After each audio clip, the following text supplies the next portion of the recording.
ओम परमात्मने नमः।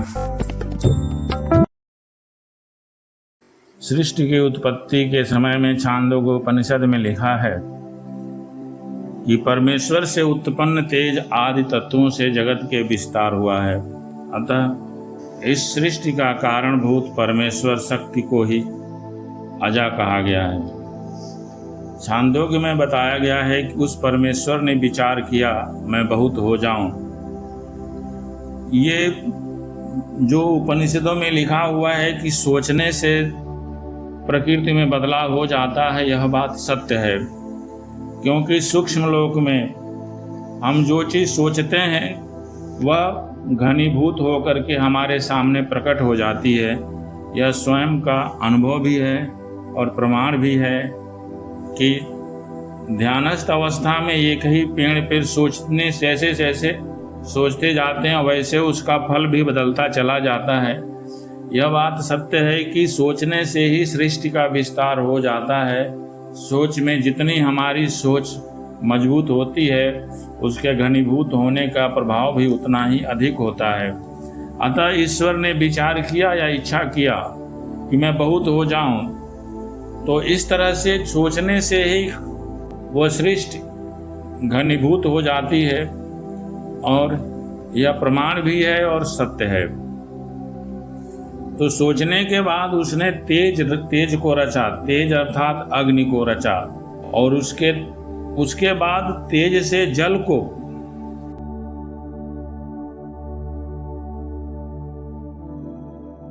ये विपरीत वस्तुएं उत्पन्न होती हैं कि जल अग्नि को बुझा देता है, लेकिन जल की उत्पत्ति अग्नि से ही बताई गई है कि सबसे पहले तेज की उत्पत्ति हुई और उसी उत्पत्ति से उसी तेज से जल उत्पन्न होता है और जल से अन्न की उत्पत्ति कही गई है। इस तरह से अन्न या पृथ्वी की उत्पत्ति कही गई है। यह बात अक्षरतः सत्य है कि जो परिणाम होता है वह कारण को मिटा देता है या उसका विपरीत स्वभाव वाला भी होता है। यह सृष्टि में ही देखा जाता है, सृष्टि क्रम में भी देखा जाता है। यह स्पष्टतः सत्य है कि जो इच्छा करिहूँ मन माही, हरि प्रसाद से दुर्लभ नाही। इच्छाओं से सृष्टि होती है। यदि हम ही किसी वस्तु की इच्छा करते हैं दिन में, तो हमारे स्वप्न में उसी से संबंधित सृष्टि आ जाती है। इसी तरह श्वेतवास्त्र, अब उसमें उनके रंग को बताया गया है कि अग्नि का जो लाल रंग है वह तेज का है, जो सफेद रंग है वह जल का है, तथा जो काला रंग है वह पृथ्वी का है। इस प्रकार प्रत्येक वस्तु में उक्त तेज आदि तीनों तत्वों की व्यापकता का वर्णन है। इसी प्रकार श्वेतवास्त्र उपनिषद में जो अजा के 3 रंग बताए गए हैं वे भी तेज आदि में उपलब्ध होते हैं। अतः निश्चित रूप से यह नहीं कहा जा सकता कि यहाँ अजा के नाम से प्रधान का ही वर्णन है। यदि प्रकृति या प्रधान का वर्णन मान लिया जाए तो भी यही मानना होगा कि वह उस पर ब्रह्म के अधीन रहने वाली उसी की अभिन्न शक्ति है। तो उक्त तेज आदि तीनों तत्वों का भी कारण है। सांख्यो शास्त्र प्रधान का यहाँ वर्णन नहीं है, क्योंकि श्वेतवास्त्र उपनिषद में जहाँ उसका प्रधान के नाम से वर्णन हुआ है वहाँ भी उनको स्वतंत्र नहीं माना है, अपितु क्षर प्रधान अर्थात भगवान की शक्ति रूपा अपरा प्रकृति, अक्षर अर्थात जीवात्मा भगवान की परा प्रकृति, इन दोनों को शासन करने वाला उस परम पुरुष परमेश्वर को बताया है। क्षरम प्रधानामृताक्षरम हर क्षरात्मना वीसते देवयेकः। इस प्रकार फिर से आगे चलकर यह स्पष्ट कर दिया गया है कि भोक्ता या अक्षर तत्व, भोग या अक्षर तत्व और उन दोनों का प्रेरक ईश्वर, इन तीनों रूपों में ब्रह्म ही बताया गया है। भोक्ता भोग्यम प्रेरितारम च मत्वा सर्वं प्रोक्तम त्रिविधम ब्रह्ममेतत्। अजा शब्द का पर्याय प्रधान होने पर भी वह सांख्य शास्त्र प्रधान नहीं है, अपितु परमेश्वर के अधीन रहने वाली उसी की एक शक्ति है। सांख्य उपनिषद में प्रकृति को ही मुख्य स्वतंत्र माना गया है, लेकिन वेदों ने, उपनिषदों ने उसको स्वतंत्र नहीं माना है। अनादि ईश्वर शक्ति को यहाँ अजा कहा गया है। जैसे छांदोग्य में रूपक की कल्पना करते हुए जो वास्तव में मधु नहीं है, उस सर्व सूर्य को मधु कहा गया है। बृहदारण्यक में वाणी को धेनु न होने पर भी धेनु कहा गया है तथा धूलोक आदि को अग्नि बताया गया है। इसी प्रकार यहाँ भी रूपक की कल्पना में भगवान की शक्ति भूता प्रकृति को अजा नाम देकर उसके लाल, सफ़ेद और काले 3 रंग बताए गए हैं। इसलिए इसमें विरोध नहीं है। लाल, सफ़ेद और काला 3 रंग जो है ये तेज शक्ति, जल शक्ति और पृथ्वी शक्ति तीनों का रूपक है। बृहदारण्यक को उपनिषद में कहा गया है, यस्मिन् पंच जना आकाशंच प्रतिष्ठितः तमेव मन्यम आत्मानं विद्वान ब्रह्मो मृतो अमृतम।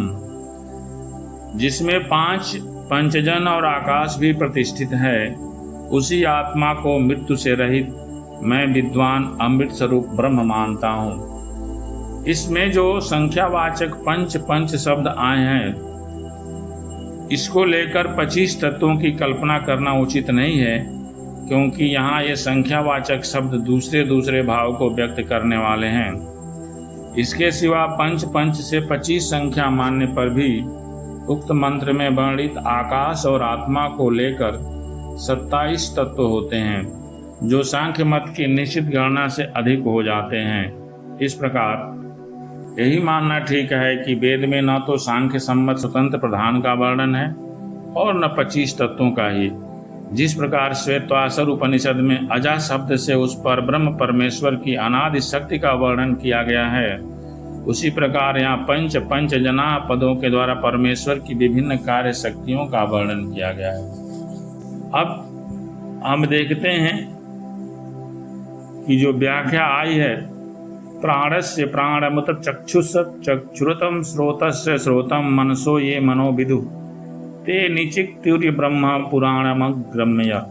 अर्थात जो विद्वान उस प्राण के प्राण, चक्षु के चक्षु, स्रोत के स्रोत तथा मन के भी मन को जानते हैं, वे उस आदि पुराण पुरुष परमेश्वर को जानते हैं। इससे यही सिद्ध होता है कि पंच जना पदों के द्वारा पंच प्राण, पंच ज्ञानेन्द्रिय, पंच कर्मेंद्रिय, मन तथा बुद्धि आदि परमेश्वर की कार्य शक्तियों का ही वर्णन है, क्योंकि उस ब्रह्म को ही उक्त मंत्र में प्राण का प्राण, चक्षु का चक्षु आदि माना गया है। इससे यही निष्कर्ष निकलता है, उस पर ब्रह्म के संबंध से ही प्राण आदि अपना कार्य करने में समर्थ होते हैं। इसलिए इनके रूप में उसी की शक्ति विशेष का विस्तार बताया गया है। जो सांख्य मत में कहा गया है, उसमें प्रकृति को ही स्वतंत्र मान लिया गया है और प्रकृति से ही सृष्टि की रचना की गई है और उसमें चेतन को स्वतंत्र मान लिया गया है। लेकिन यदि 2 चीज़ें एक ही सृष्टि में 2 स्वतंत्र होंगे तो यहाँ कौन किस पर नियंत्रण रखेगा या फिर कर्मों का विधान क्या होगा, यह निश्चित नहीं होता है। अतः वेद में जगत के कारणों का वर्णन नाना प्रकार से किया गया है तथा जगत की उत्पत्ति का क्रम भी अनेक प्रकार से बताया गया है। तथापि केवल परब्रह्म को ही जगत का कारण माना जाता है, क्योंकि जगत के दूसरे कारण जो आकाश आदि कहे गए हैं, उनका भी परम कारण परब्रह्म को ही बताया गया है। इससे ब्रह्म की ही कारणता सिद्ध होती है, अतः किसी की नहीं। जगत की उत्पत्ति के क्रम में जो भेद आता है वह इस प्रकार कही तो आत्मना आकाश संभूतः, तैत्तरीय उपनिषद में इसके द्वारा आकाश आदि के क्रम से सृष्टि बताई गई है। कहीं तत्ते तेजो सृजत, छांदोग्य उपनिषद में लिखा गया है, तेज आदि के क्रम से सृष्टि का प्रतिपादन किया गया है। कहीं स प्राणायाम सृजति, इसके द्वारा प्राण आदि के क्रम से सृष्टि का वर्णन किया गया है। अतः हर जगह कहीं न कहीं जो सृजन होता है उन्हीं तत्वों से घूम फिर करके हो जाता है। तैत्तिरीय उपनिषद में जो कहा है कि असह्य इदमग्नम आसीत ततो वै सत जायत, अर्थात पहले यह असत ही था, इसी से सत उत्पन्न हुआ। यहाँ असत शब्द का अर्थ मिथ्या नहीं होता है, असत का अर्थ होता है अप्रकट, जो अभी दृश्यमान नहीं है, जो दिखाई नहीं दे रहा है, और इसी से दृश्य उत्पन्न हुआ। पहले ब्रह्म का लक्षण बताते हुए उसे सत्य, ज्ञान और अनंत कहा गया है। फिर उसी से आकाश आदि के क्रम से समस्त जगत की उत्पत्ति बताई गई है, और फिर सो अकाम्यता के सह पद से उसी पूर्व अनुकाम में वर्णित ब्रह्म का आकर्षण किया गया है। तत्पश्चात अंत में कहा गया है कि वह जो कुछ है वही सत्य है, सत्य स्वरूप ब्रह्म ही है। अतः असद व इदमग्नम आसीत इत्यादि मंत्र प्रस्तुत किया गया। इस प्रकार यह देखा गया है कि असत से सत की प्रकट होती है। असत का अर्थ जो होता है अप्रकट होता है, या जिसको हम निर्गुण मान सकते हैं। निर्गुण से ही सगुण उत्पन्न होता है। यहाँ अभाव नहीं है, ये चीजें पहले सूक्ष्म रूप में स्थित हैं लेकिन दृश्यमान नहीं है। लेकिन जब वही सूक्ष्म रूप स्थूल रूप लेकर के दृश्यमान हो जाता है तो वह प्रकट कहा जाता है। इसलिए यहाँ असत से सत्य की उत्पत्ति में भ्रम नहीं होना चाहिए कि मिथ्या से सत्य की उत्पत्ति कैसे हो सकती है। यहाँ अप्रकट से प्रकट की उत्पत्ति का वर्णन किया गया है। इस प्रकार कौशितिक ब्राह्मणों उपनिषद में अजात शत्रु और बालाकी के संवाद का वर्णन है। यहाँ बालाकी ने यह एवैस आदित्य से पुरुषस्तमेवा मुपासे, अर्थात जो सूर्य में या पुरुष है उसकी मैं उपासना करता हूँ। यहाँ से लेकर अंत में यह सव्यक्षणा पुरुषत्तमेवा हम उपासे, जो यह बाईं आँख में पुरुष है उसकी मैं उपासना करता हूँ। यहाँ तक कि 16 पुरुषों की उपासना करने वाला अपने को बताया है, परंतु उसी की प्रत्येक बात को अजात शत्रु ने काट दिया। तब वह चुप हो गया। फिर अजात शत्रु ने कहा, बलाके तू ब्रह्म को नहीं जानता, अतः मैं तुझे ब्रह्म का उपदेश करता हूँ। तेरे बताए हुए 16 पुरुषों का जो करता है, जिसके ये सब कर्म हैं, वही जानने योग्य है। ब्रह्म ते ब्रवाणि स होवाच यो वै बालाक एतिसां पुरुषाण कर्ता जस्य वै तत् कर्म स वै वैदितव्यः। इस प्रकार वहाँ पुरुषवाच जीवात्मा और उनके अधिष्ठान भूत जड़ शरीर दोनों को ही परब्रह्म परमेश्वर का कर्म बताया गया है।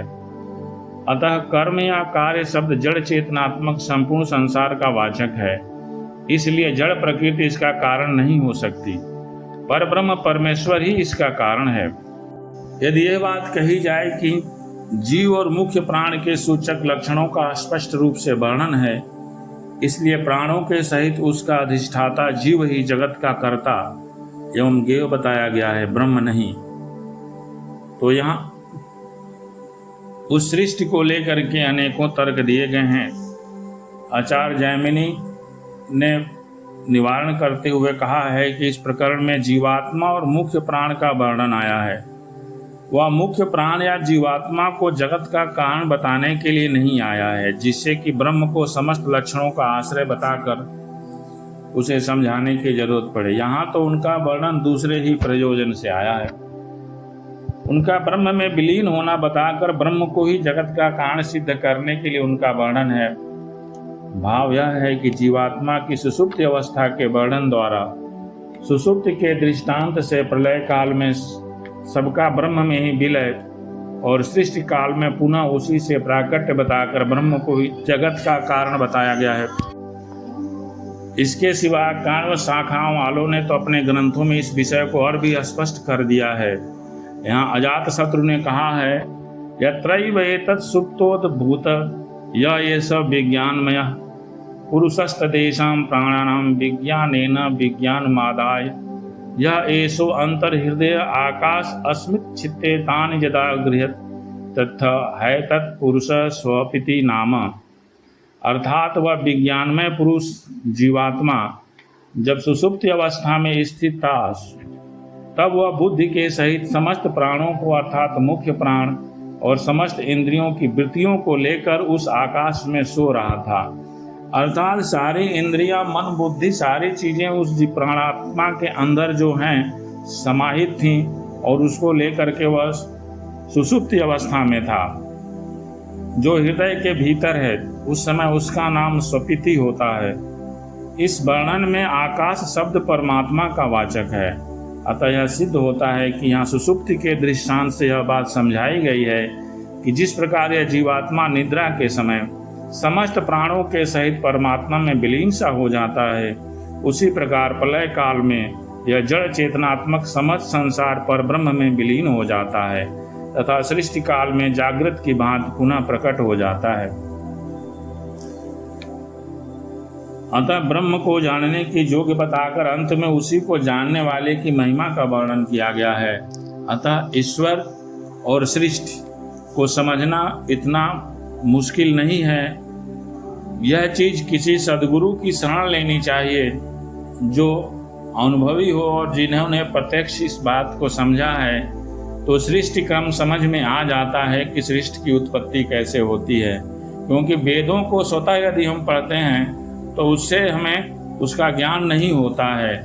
मन के अंदर अनेकों शंकाएं उत्पन्न होती हैं कि सृष्टि की उत्पत्ति कैसे हुई, तो ईश्वर ने इच्छा किया, तो क्या इच्छा से कोई चीज घनीभूत हो जाता है?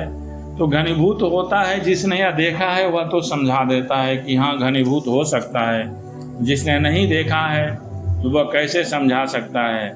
और कई तर्क उसमें उपस्थित हो जाते हैं कि जब वह निर्गुण निराकार है तो उसमें इच्छा ही क्यों उत्पन्न होती है? उसका जब किसी से कोई प्रयोजन नहीं है तो उसमें इच्छा ही क्यों होती है?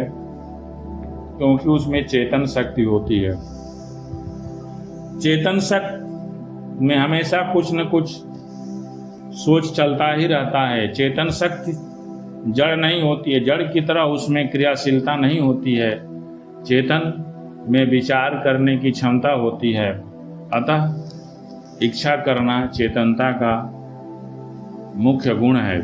इस प्रकार से इसको समझाया गया है कि ईश्वर तत्व क्या है, परब्रह्म क्या है, सृष्टि की रचना कैसे हुई। ये सब देखने की चीज़ें हैं, लीला समझने की चीज़ें हैं, और उसी चीज़ का वर्णन वेदों में और शास्त्रों में किया गया है, लेकिन स्वतः अध्ययन के लिए नहीं कहा गया है। इसको वही समझा सकता है, वही बता सकता है जो वेदों का पारंगत हो या उस विशेष शाखा का पारंगत हो। पहले भी कई जगह शास्त्रों में आया है कि कोई विशेष ऋषि ही कोई अनुष्ठान करवा सकते थे, क्योंकि वो उस विषय के जानकार होते थे। अतः जैसे हम आजकल देखते हैं कि डॉक्टर में भी हर एक क्षेत्र के अलग अलग जो हैं विशेषज्ञ होते हैं, वैसे ही उस समय हर एक वेद के, हर एक ज्ञान के अलग अलग विशेषज्ञ होते थे। शस्त्र विद्या का अलग होता था, साधारण ज्ञान का अलग होता था। इस तरह से यह बात समझने में आ जाती है कि सृष्टि की रचना क्या है, वेद का कहना क्या है, और वेद हमसे कहना क्या चाहता है, और हमारा भी अस्तित्व क्या है। यही चीज़ इसमें दिया गया है। शेष आगे। जय माता।